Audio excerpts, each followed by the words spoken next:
아주 오래전의 일입니다. 제가 기자 생활할 때인데 교계신문인데도 제가 좀 사회적인 일들을 많이 취재했습니다. 그래서 뭐 르뽀 기사 이런 거를 많이 썼어요. 예. 좀 그렇게 보이지 않나요? 뭔가 좀 터프한 일을 할 것 같은. 예. 가죽 잠바 입고. 예. 그때가 한참 인신매매가 많을 때였습니다. 그래가지고 인신매매를 취재하다가 잃어버린 딸을 찾는 어떤 아버지를 만나게 됐습니다. 이분이 직업이 원래 DJ, 클럽 DJ인데 딸을 잃어버린 거예요. 어느 날 사라진 거예요. 그래가지고 찾다 보니 자기와 같이 그 자식을 잃은 부모들을 만나게 됐고 모임을 만들어서 이제 이 사람이 무슨 뭐 실종자 대표 회장 뭐 이런 걸 한 거예요. 어느 날 그분이 이렇게 연락이 온 겁니다. 자기 딸이 지금 의정부 용주골이라는데 봉일천 용주골 거기가 좀 그 미군 부대도 있고 좀 그런 성매매업소가 많았거든요. 거기 어디 있다는 얘기를 들었다는 거예요. 그러면서 좀 같이 가지 않겠냐고. 그래서 그럽시다. 그래가지고 이맘때였던 것 같아요. 아주 추웠어요. 겨울에. 그 추운 겨울에 그분이랑 같이 그 봉일천 일대에 그 성매매업소들을 경찰과 함께 돌아다녔던 기억이 납니다. 밤새도록.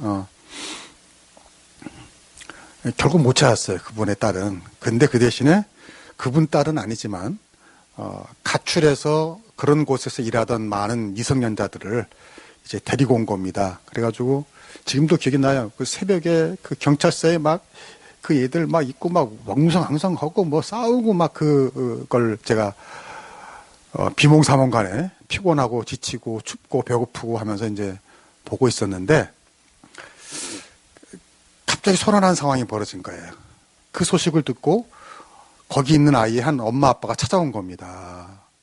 그리고 막 울고 불고 막 난리가 났는데 제가 그걸 보고 착잡했어요. 왜냐하면 그 딸이 도리어 부모님에게 신경질을 내더라고요. 왜 날 찾냐고. 내 맘대로 자기 놔두지. 왜 도대체 나를 괴롭히냐고. 좀 내버려 두라고. 막 이렇게. 그때만 제가 젊어서 그런지 막 그 혈기에 떠는지 막 분노가 나더라고요. 막. 그게 모르겠어요. 내가 나도 피곤하고 힘들어서 그런데 그런 거 보니까 그런지. 그러면서 마음이 어떤 마음이 드냐면, 아니, 저딴 걸 왜 찾지 도대체. 죽든지 말든지 지 마음대로 살다가 인생 망하든지 저러는 거를 뭐하러 찾아 하면서 막 분노가 일었는데 그 부모의 얼굴 보니 그건 아니더라고요. 그 부모는 막 눈물을 흘리면서 그러겠죠. 제3자 입장에서는 저딴 것도 자식이라고 하겠지만 그 부모는 안 그랬을 겁니다. 아마 지구 끝까지라도 가서 자기 자식을 찾아오고 싶어 했을 거예요. 그게 부모 마음이겠죠. 여러분, 오늘 성경 말씀은 바로 그런 부모의 마음이 누구의 마음이다? 하나님의 마음이다. 아버지의 마음이다. 하늘아버지의 마음이다. 그 얘기를 예수님이 하신 겁니다. 오늘 말씀은 잃은 양의 비유라고 불리는 말씀이에요.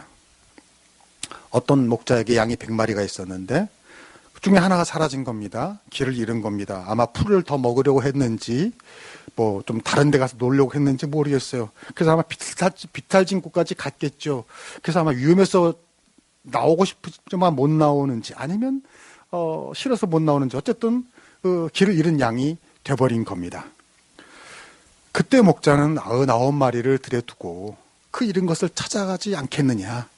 그리고 마침내 찾아내면 너무 즐거워서 기뻐서 어깨에 메고 집에 돌아와 이웃과 가족과 친구들을 다 모아서 잔치를 하지 않겠는가.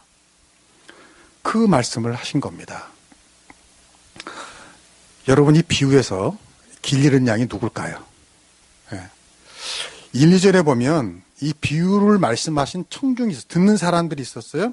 보니까 모든 세리와 죄인들이 예수님께 나와 말씀을 들었다고 했고 그 모습을 보면서 옆에 있던 바리새인과 서기관들이 불평하면서 아니 예수님이 저딴 것들이랑 어울리지? 그러면서 있었던 사람들이 또 있었다는 거예요. 그때 예수님이 이 비유를 하신 겁니다. 그러니까 세리와 죄인들도 들었을 것이고 바리새인과 서기관들도 들었을 겁니다. 그 당시에 세리는 오늘날에 생 걷는 사람들과는 다릅니다. 그 당시에 세리는 이스라엘이 로마의 지배를 받고 있었기 때문에 그런 이스라엘에서 세금을 걷어다가 그 자기들을 지배한 로마에 바치니 얼마나 그게 싫었겠어요.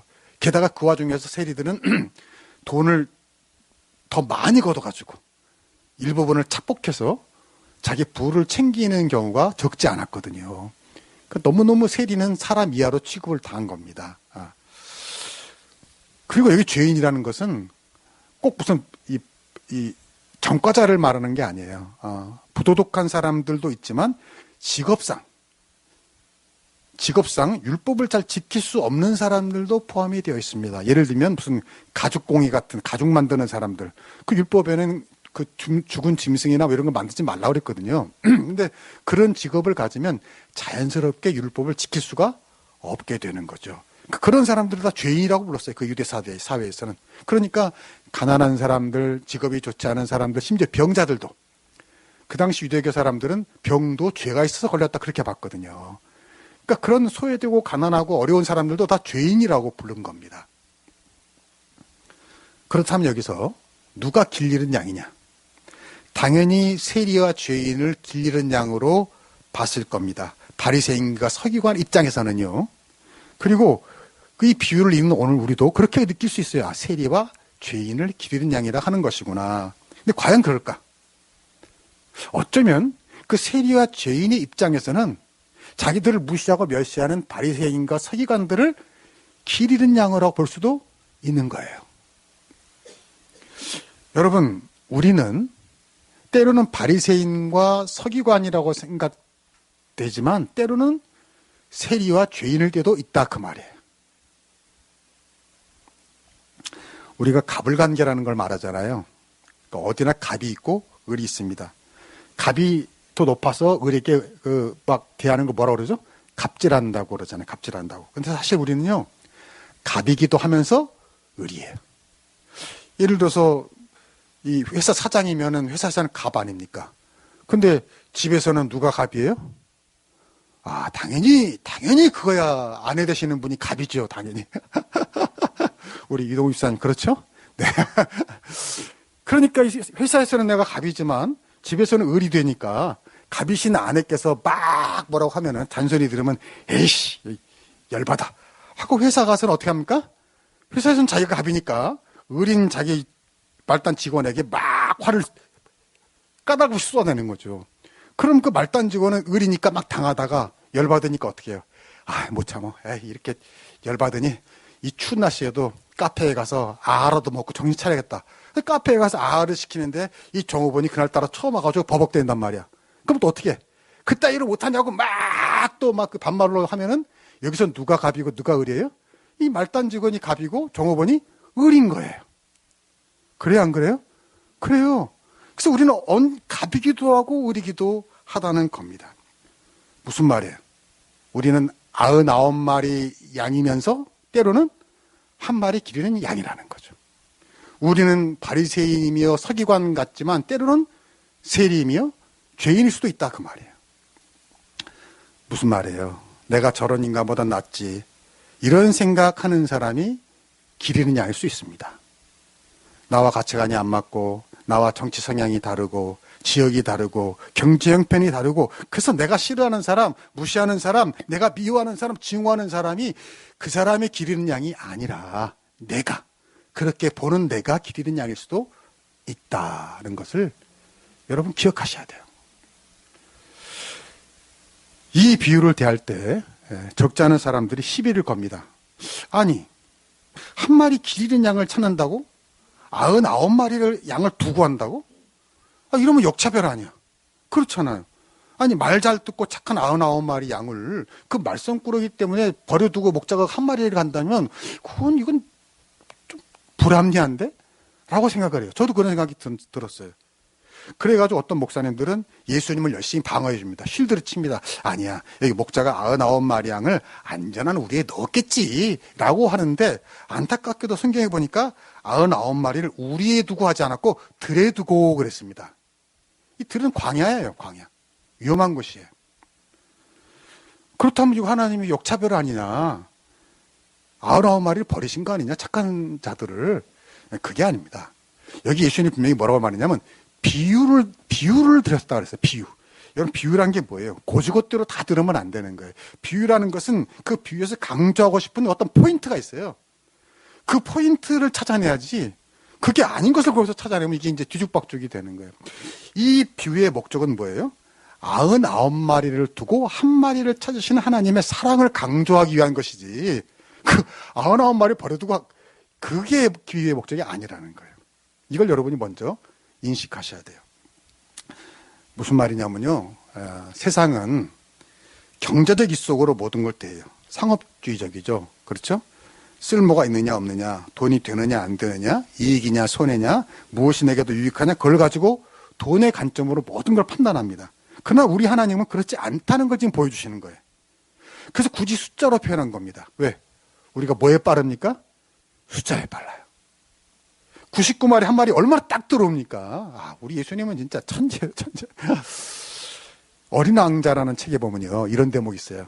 아이가 예를 들면 아버지에게 자기가 정말 좋은 집을 봤다, 아름다운 집을 봤다고 묘사를 이렇게 하는 거예요. 아빠, 제가 창가에는 제라늄 화분이 있고 지붕에는 비둘기가 있고 아주 빨간 벽돌로 된 집을 봤어요. 그러면 그 아버지는 이해를 못해요.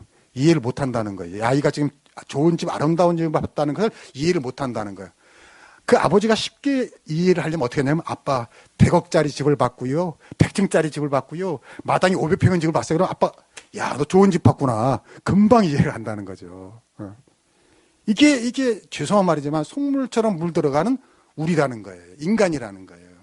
그래서 예수님이 여기서 숫자로 표현한 거예요. 뭐라고요? 우리 하나님 아버지는 숫자로 우리를 평가하지 않으신다는 거죠. 등수로 평가하지 않으신다는 거죠. 오직 잃어버린 한 영혼, 사랑받을 가치가 없고 자격이 없는 한 영혼을 소중히 여기시고 결코 포기하시지 않으시는 분이 여러분의 좋으신 하늘 아버지이신 줄로 믿습니다. 이 길 잃은 양은 또 다른 의미로는 소망을 잃어버린 자예요. 상처받은 영혼이에요. 제가 어렸을 때 백영균가 어떤 가수가 그런 노래 불렀던 기억이 나요. 상처 없는 영혼이 어디 있어. 죄송합니다. 제가 부르니까 무슨 노래인지 모르시는데 아마 들어보셨을까. 상처 없는 영혼이 상처 없는 영혼이 어디 있으랴라는 노래 가요를 야, 가사가 멋있다. 근데 아니라 다를까 이렇게 유명한 사람이 시더라고요. 그래요. 상처 없는 영혼 없는 거예요. 그 상처 있는 영혼이 다 뭐예요? 길 잃은 양인 겁니다. 앞이 안 보여요. 내겐 더 이상 좋은 날이 없을 것 같아. 내가 딱 보니까 이젠 더 이상 좋은 날이 없을 것 같아. 열심히 산다고 살았는데 끝이 허망해. 더 갈 수도 없고 되돌아갈 수도 없어. 이게 모두 길 잃은 겁니다. 근데 때로 우리가 그렇지 않습니까? 여러분 안 그렇습니까? 때로 우리가 그래요. 우리가 길 잃은 양인 겁니다. 그때, 그 순간. 그런 우리를 주님은 포기하지 않으시고 찾으신다는 겁니다. 우리 주님은 경제적인 가치나 어디 쓸모 있나 없나가 아니고요, 우리 존재 자체를 소중히 여기십니다. 그래서 목자가 양을 찾은 후에 어떻게 합니까? 너무너무 좋아서 벗과 이웃들을 불러 즐깁니다. 여러분, 돈이 꽤 들어갔을까요? 안 들어갔을까요? 아까 말했잖아요. 우리는 뭐가 빠르다고? 돈이 빠르다고. 꽤 들어갔을 거예요. 아마 잔치를 벌였을지 몰라요. 그러니까 가만히 플러스 마이너스 이 셈을 해보면 양 한 마리 찾은 것보다 더 나갔을지도 모른단 말이에요. 손해잖아요. 무슨 말이에요? 이게 우리 주님의 사랑이라는 거죠. 우리 한 사람 한 사람을 천하보다 귀하게 여기시는 줄로 믿습니다. 우리를 사랑함에 있어서는 어떤 희생과 손해와 낭비도 우리 주님은 아까워하시지 않는다는 거예요. 그래서 여러분, 하나님이 자기 아들을 보내신 거 아닙니까? 그래서 예수님이 십자가에 달려 죽으신 거 아닙니까? 여러분, 그거 아닙니까? 여러분, 그 당시 보통의 경우는 100마리 양, 적은 양이 아니잖아요. 100마리의 양을 가진 사람이 겨우 한 마리 잃었다고요. 광야로 나가지 않는답니다. 왜요? 광야는 무서운 곳이거든요. 일기가 막 금방금방 바뀌고 길은 험하고 일단 길이 없어요. 광야는 길이 없어요. 길을 잃어버려요. 그리고 험한 짐승이 많고 그래서요. 겨우 100마리나 있는데 99마리나 있는데 한 마리 잃었다고 광야로 찾아 나가지 않는다는 거예요. 그럼에도 불구하고 99마리를 두고 한 마리를 찾는다. 이게 뭐예요? 더구나 사절에 보니까 찾아내기까지 그랬어요. 뭐 찾다가 좀 없으면 이게 아니고요. 찾아내기까지 찾으신다는 거예요. 여러분 이게 뭐예요? 이게 성육신이고 십자가예요. 목자가 광야의 그 모든 위험을 감수하고 찾아내기까지 이른 양을 찾으시는 것처럼 하나님이 사람의 몸으로 이 땅에 오셨을 때에 당할 수 있는 그 모든 위험을 감수하고 오신 줄로 믿습니다. 이 땅에 오셔서 모든 불편과 위험과 수치와 이 모든 것을 감수하고요. 마침내 십자가에 달려 죽으실 만큼 여러분 한 사람 한 사람이 그만큼 소중했다는 겁니다. 가치가 있었다는 거예요. 나는 여러분이 이 사랑을 깨닫고 정말 자긍심 만발한 여러분 되길 축복합니다. 어디 가서나 기죽지 마세요. 꿀리지 마세요. 내가 이런 사람이야. 이런 하나님의 사랑을 받고 있는 사람이라고. 여기서 중요한 건요. 한 마리라는 의미예요. 한 마리. 그 한 마리 때문에 목자가 죽음을 감수하고 양을 찾아다닌 겁니다. 이 한 마리 때문에. 저도 이런 의문이 있었는데 어렸을 때 어떤 사람이 그래요. 예수님이 2000년 전에 죽으신 게 도대체 나랑 무슨 상관입니까? 아니 그분이 2000년에 죽은 게 나랑 무슨 상관이에요? 오늘 말씀이 바로 그 질문에 대한 답인 겁니다. 상관이 있다고요. 상관이 있다고요. 그 2000년 전에 예수님 십자가에 달려 죽으신 것은 바로 여러분 한 사람 한 사람 위해 죽으신 줄로 믿습니다. 한 마리 양을 찾아내기까지 찾으셨다는 건 바로 나의 십자가가, 나의 죽음이 너와 상관이 있다는 걸 말해주시는 거예요. 그 한 마리가 그 의미입니다. 내가 지금 너를 위해 죽었다고 말씀하시는 겁니다. 그래서 여러분이 이렇게 예배 드릴 때도 주님과 1대1로 만나고 있다는 것을 늘 기억하시기를 축복합니다. 이걸 늘 잊지 말아야 돼요. 제가 목회자로서 예배를 집례하고 하면서 늘 느끼는 게 뭐냐면 우리가 이렇게 단체로 예배를 드리다 보면 내가 지금 하나님과 1대1로 만나고 있다는 것을 잊어버릴 때가 있어요. 무감각해질 때가 있어요. 여러분이 이렇게 단체에 있으니까 어떤 좀 그렇지 만약 지금 주님과 1대1로 면담을 하고 있다고 생각해 보세요. 아마 많이 달라질걸요? 여러분의 마음가짐과 태도와 이 모든 게 달라질 겁니다. 교회 나올 때 생각도 달라질 겁니다. 특히 우리 한국 정서는 그렇잖아요. 나라는 말을 잘 안 쓰잖아요. 응? 우리라는 말을 즐겨 쓰잖아요. 내 남편도 뭐라 그래요? 우리 남편 그러고 내 아내도 뭐라 그러죠? 우리 아내, 우리 아내야 그런단 말이에요. 여러분 그 말이 그런 뜻은 아니잖아요. 우리 모두의 아내야, 우리 모두의 남편 그건 아니잖아요. 근데 우리가 우리라는 말을 잘 쓰다 보니까 잘못하면 나라는 개념을 좀 잊어버려요. 그래서 저도 그 오늘의 기도 같은데도 쓰다가 우리 또는 저희 또는 그것보다 나라는 표현을 의도적으로 쓰는 이유는 뭐냐면 그래야 주님과 내가 더 1대1로 만나는 느낌이기 때문에 나라는 말을 많이 쓰는 거예요. 여러분 항상 잊지 마셔야 돼요. 하나님은 분명히 이른 양과 같은 우리를 위해 예수님을 보내주시고 예수님은 이른 양 같은 우리를 위해 죽으셨지만 정확하게 이야기하면 하나님은 나 한 사람, 바로 여러분 한 사람을 위해 예수님을 보내신 줄 믿습니다. 예수님 바로 나 한 사람, 여러분 한 사람을 위해 십자가에 달려 죽으신 거예요. 2000년 후에 태어날, 2000년 후에, 3000년, 4000년 후에 태어날 나 한 사람, 여러분 한 사람을 위해 죽으셨다는 거예요. 그래서 우리가 이렇게 예배 드릴 때도 함께 예배 드리지만 그렇다고 단체 미팅하는 거 아니다. 늘 잊지 마셔야 돼요.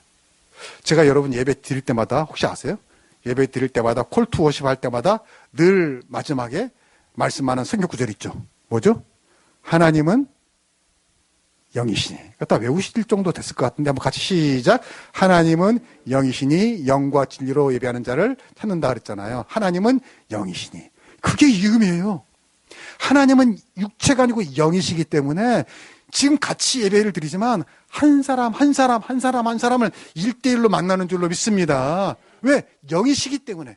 그 의미입니다. 하나님은 영이시니 지금 같이 예배 드리지만 한 사람 다 다른 사정 그 마음 따라서 1대1로 만나고 계시는 거예요. 그런데 문제는 우리가 이 회중 속에 나를 숨겨요. 자기를 드러내지 않아요. 나만의 어떤 고통, 은밀한 아픔, 상처, 나만의 죄, 이걸 다 주님께 드러내야 되는데 그걸 드러내지 않아요. 예를 들어서 누가 대표 기도를 해가지고 하나님 지난 한 주간 죄를 지었고 그러면 저 사람이 지난주에 무슨 죄를 지었길래 저런 말을 하지. 옛날에 그랬대잖아요. 어떤 목사님이 어떤 집사님의 시어머니가 교회 안 나오다가 어떻게 나오게 해서 이제 세례를 받게 하니까 나를 따라 사라고 시어머니 그 며느리가 가르쳐 주잖아. 어머니 목사님이 나의 죄를 위해 죽으셨다 그러면 그렇게 하세요. 그랬대. 시어머니가 기뻐했다 그러잖아요. 야, 우리 며느리의 죄 때문에 죽었다고 이렇게 했다는 그런 얘기 있잖아요. 우리가 그렇게 오해하기 쉽다는 거죠. 나의 죄인데. 여러분, 예배 나올 때마다 늘 주님과 1대1로 만난다는 믿음이 있기를 축복합니다. 예수님이 계시록에서 문을 두드린다 그랬잖아요. 그게 뭐냐면 우리가 단체로 만나는 게 아니라는 거예요. 우리가 단체로 만난다고 생각하고 여러분이 회중 속에 자기를 숨기니까 그냥 의자만 따뜻하게 해놓고 따뜻할 만하니까 집에 가는 거죠. 그러지 마시고 예배 시간 1대1로 만나야 되고요. 그리고 너무 남을 의식하지 마세요. 주님과 만날 때 은혜가 되면 은혜 받은 대로 여러분이 아멘을 하고 또 손을 올릴 수도 있고요. 때로는 눈물 흘릴 수도 있고요. 지금 여러분 곁에 우리 교인들이 수천 명이 앉아 계시지만 1대1로 만난다는 믿음으로 만나시길 축복합니다. 찬송가 중에 그런 게 있잖아요. 세상은 간 곳 없고 구속한 주만 보이도다. 그렇죠? 세상은 간 곳 없고 옆에 교인들 같이 예배 드리는데 어느 순간 보니까 다 간 곳이 없어. 다 어디 가는지 없어. 보니까 구속한 주만 보이다. 주님과 나만 있는 거야. 이런 경험이 있으셔야 한다는 거죠. 제가 오늘 이 예수님의 비유에서 가장 좋아하는 장면은 목자가 마침내 그 모든 고생 끝에 양을 찾아서 돌아오는 장면입니다. 한번 봅시다. 같이 읽어볼까요? 시작. 또 찾아낸 즉 즐거워 어깨에 메고 집에 와서 그 벗과 이웃을 불러 모으고 말하되 나와 함께 즐기자 나의 잃은 양을 찾아내었노라 하리라. 정말 기쁘고 즐거워하는 목자의 모습이 생생히 드러나지 않습니까? 너무너무 즐거워서 너무너무 신나서 와, 양을 찾았다고 너무너무 신나서 오는 그 목자의 모습이 보여요. 여러분 잘 생각해 보세요. 이 목자가 그것도 겨우 한 마리, 그 한 마리를 찾고 돌아오는데 이렇게 기쁘고 즐거워한다는 건 이게 무슨 뜻이죠? 그 잃은 양을 찾는 일이 쉬웠다는 뜻입니까? 아주 어려웠다는 뜻입니까? 나 이때마다 감동해 여러분한테. 우리 한소만 교회인들은 국어시험 보고 들어오시는 분들 같아. 맞아. 이 목자가 이거 찾아내는지 즐거워가지고 너무너무 기쁘고 돌아와서 양값보다 더 되는 더 많은 사람을 초청해서 잔치를 벌인다는 것은 이 성경이 뭘 말하고 싶은가 하면은 그만큼 이 목자가 한 마리 잃은 양을 찾는 게 어려웠다는 것을 말하는 거예요. 너무너무 힘들었다는 거죠. 죽을 뻔했다는 거죠. 아니, 죽으셨죠. 우리가 너무너무 소중한 거를 잃어버렸는데 금방 찾으면 기쁘지 않죠. 근데 너무너무 어렵게 찾았으면 너무너무 기쁜 거예요. 바로 그겁니다. 이게 십자가예요. 예수님이 십자가에 달려 죽으시는 과정 얼마나 고통스럽고 힘들었습니까? 말할 수 없이 힘들었죠. 그 뭐죠? 그만큼 우리 죄가 즐기고 악했다는 것이고요. 구원의 대가가 그만큼 컸다는 것이고요. 그만큼 예수님이 힘드셨다는 겁니다. 이 목자가 잃은 양 하나 찾아난 다음에 그렇게 기뻐한다는 건 뭐냐면 그렇게 예수님의 십자가가 고통스러웠다는 거죠. 그리고 그만큼 부활의 영광이 찬란했다는 겁니다. 저는 아까도 그림에 잠깐 나왔지만 예수님 양이 목자가 양을 어깨에 메고 이렇게 오는 모습이 마치 예수님이 부활해서 십자가에 달려 죽으시고 부활한 그 모습 같다는 거예요. 특히 여기 어깨에 메고 오셨다는 거예요. 어깨에 메고 오셨다는 거예요. 여러분 왜 목자가 양을 어깨에 메고 왔을까요? 저는 이거를 옛날에는 좋게만 생각했어요. 야, 우리 예수님이 역시 사랑이 많아. 그 무거운 양 피곤했을 텐데 그걸 그냥 끌고 오면 되지. 어깨에다 메고 오다니. 야, 너무 예수님이 사랑이 진짜 많으신 분이구나. 근데 이것도 맞아요. 맞긴 맞는데 가만히 생각해 보니까요. 또 다른 의미가 있는 것 같아요. 왜 양을 그냥 따라오라고 안 하고 어깨에 메고 왔을까요? 이렇게. 그래요. 양이 또 도망갈까봐. 아, 여러분. 한 번 도망간 놈이 또 한 번 안 도망가겠어요? 도망가요. 도망간다니까요. 제가 그거를 늘 체험합니다. 제가 우리 집에 고양이가 많다는 걸 한 번만 더 하면 아마 우리 나라님도 알 정도가 될 것 같은데 남양주 시장님도 아실 것 같은데 우리 고양이가 원래 두 마리 수컷 아버지가 백호 엄마가 양코인데 그 백호는 수컷이라고요. 달라요. 확실히 수컷은 다르더라고. 외향적이에요. 문이 좀만 열려있잖아요. 나가려고 해요. 언제나 탈출을 꿈꿔요, 이놈이. 그래가지고 어떨 때 좀 나가서 보면은 계단 위에 갔으면 다행인 거예요. 잡아오고 그랬거든요. 근데 옛날에 한 번은 우리가 명사마을 살 때 이놈이 진짜 몰리 가출을 한 거예요. 막 계단 다 내봤는데 없어요. 그 집 근처에도 없어요. 그래가지고 온 식구들이 막 남들이 이상했을 때 빼꼬야! 예, 남들이 무슨 예 잃어버린 줄 알았을 거야. 막 온 가족이 찾아다녔어요. 저도 뒤늦게 합세해가지고 찾아다녔단 말이에요.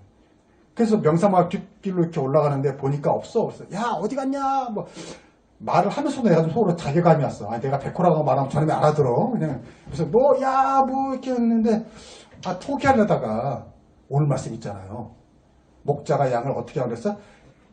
찾아내기까지 찾는다 했다는. 끝까지 찾는다는 거 아니에요. 그래서 저기까지만 가보자고 딱 하는데 하나님의 은혜지. 뭔가 느낌이 이상해서 딱 보는데 저 어떤 주차장 끝에서 트럭 앞에서 어떤 쓰레기 봉지 입을 대고 꽉 하고 있더라고요. 그래서 가가지고 떨리는 마음으로 또 저 도망가면 안 되니까 살살 가가지고 이거는 딱 잡았는데 진짜 거짓말에 잡는 순간 0.1초 만에 한 5군데를 나를 물어뜯더라고요, 진짜. 본능이겠죠. 막 튀어가지고 그 순간에도 머릿속에 무슨 말이냐. 여기서 놓치면 이제 끝이다. 그렇지 않을 거 아니에요. 여기서 놓치면 이제 끝이죠. 그래서 아프지만 붙잡으면서 어떻게 했냐면 꼬리를 잡은 거예요. 꼬리를. 왜? 꼬리를 잡으면 너는 뭘 나를 공격할 수가 없잖아. 내가 이런 참 지혜로운 사람이야. 그 와중에도. 그래서 꼬리를 잡았더니 뭐 어찌할 줄 모르지. 꼬리를 잡으니까. 꼬리를 잡아가지고 딱 이렇게 왔어요. 그랬더니 보세요. 야, 우리 사랑하는 따님들께서 나를 뭐라 그러더라고. 왜 꼬리를 잡고 오냐고, 고양이가 아프게. 아니, 나 이 상처 찢기고 이런 걸 안 먹고, 왜 아빠 꼬리를 잡고. 이야, 섭하네. 다시 한번 생각했어요. 그때 인생이란 뭔가, 내가 잘 살아온 거는 맞는가, 인생을. 그래서요, 지금도 요즘에 이렇게 우리 백 선생님께서 요즘에 겨울에 따뜻한데 딱 왕자처럼 앉아가지고 뭐 주잖아요? 그러면요, 아주 거만하게 지금은요, 이놈 오지도 남자라고 오지도 않아요. 갖다 바쳐야 뭐 먹고 그래요. 그 지나가다가 딱 이렇게 놓으면요, 속으로, 내 엄마 너 그때 내가 안 잡았으면 너는 마 지금 벌써 죽었어, 임마. 그런 생각을 하죠, 내가. 여러분, 나는 꼬리를 잡고 왔어요. 또 도망갈까봐. 예수님 어떻게 온 거예요? 어깨에 메고 온 것이죠. 또 도망갈까봐. 이놈의 새끼. 또 도망갈까. 왜 또 도망가면 그놈이 괴롭거든. 그러니까 예수님 피곤하고 힘든데 목자는 무겁고 지치는데도 어깨에다 메고 또 잃어버릴 순 없어. 내가 또 달아나게 놔둘 순 없다고. 그리고 어깨에 메고 오신 거예요. 근데 여러분, 우리는 오해합니다. 우리는 하나님이 사랑을 해주시는 건데 답답해요. 간섭한다고 생각해. 하나님 우리 꼭 안아주시는데 우리는 답답하다고요. 또 또 잃을까봐 어깨 메고 가시는데 좀 내려주세요. 내 맘대로 걸을 수 있어요. 왜 간섭해요? 라고 따지시는 거죠. 안 그렇습니까? 하나님 나는 간섭하지 말고 도와주시기만 하고요. 내가 뭐 하고 싶을 때는 좀 딴 데 가 계세요. 라고 하지 않습니까? 여러분이 살면서 힘들 때, 고난당하고 슬프고 눈물 나고 인생이 허무할 때, 어디로 가야 할지 모를 때, 때로는 큰 슬픔을 당해서 삶이 이해가 되지 않을 때 그때 우리가 길 잃은 겁니다. 그리고 그런 우리 주님은 결코 포기하지 않으실 줄로 믿습니다. 여러분을 찾아오십니다. 끝까지 문을 두드리십니다. 돌아선 여러분을 위로하시고 손잡고 같이 가자고 때로는 어깨 내고 가십니다. 주님 우리를 붙들어 주시고 말씀하시는 거죠. 그동안 힘들었지. 춥고 배고팠지. 나 떠나면 그렇게 되는 거야. 내 어깨에 올라타. 내가 무등 태워줄게. 여러분 주님을 떠나지 마세요. 길 잃지 마세요. 예수님 말씀하셨잖아. 내가 곧 길이요 진리요 생명이다. 예수님 떠나는 게 길 잃는 거예요. 살다 보면 우리가 그래요. 나는 누구고 여기는 어딘가. 그럴 때가 있거든요. 예수님 떠나서는 그럴 때가 많다. 여러분 때로 주님과 손잡고 걸으시기를 축복합니다. 그리고 힘들면 주님 어깨에 무등 타도 괜찮아요. 우리 주님은 천하장사인 줄로 믿습니다. 아무리 무거워도 거뜬히 우리 주님은 어깨에 메어주실 거예요. 그리고 때로는 우리가 좀 컨디션 좋은 날에는 주님 내가 주님 업어드릴게요. 재롱 좀 떨면서 그렇게 주님과 함께 늘 동행하는 여러분들 주의 이름으로 축복합니다. 기도하겠습니다. 하나님 아버지 감사합니다. 이른 양 같은 우리 때로 여기가 어디고 나는 누구인지 때로는 세상도 다 싫고 허무에 빠지고 다 믿고 하나님도 원망스럽고 그럴 때가 있지만 그때 좋아 알았어 네 마음대로 살아봐 그래 라고 하지 않으시고 끝까지 우리를 찾아오시고 그런 우리를 어깨에 메고 어깨에 모고 넌 내 거야. 넌 더 이상 도망갈 수 없어. 넌 나와 있어야 행복해라면서 우리를 붙들어 주시는 주님. 어깨에 메고 돌아오시는 주님. 그리고 기쁘다고 덩실덩실 춤을 추시는 주님. 그 주님이 나의 주님인 줄로 믿습니다. 주님 언제나 어디서나 인생이 아무리 괴롭고 슬프고 힘들더라도 그 주님을 생각하면서 위로받게 하시고 힘을 얻게 하시고 소망을 얻는 저희들 되게 하여 주시옵소서. 하시는 주님을 떠나서 주님의 마음을 아프게 하고 상하게 하는 그런 저희들 되지 않게 하여 주시옵소서. 예수님의 이름으로 기도하옵나이다. 아멘.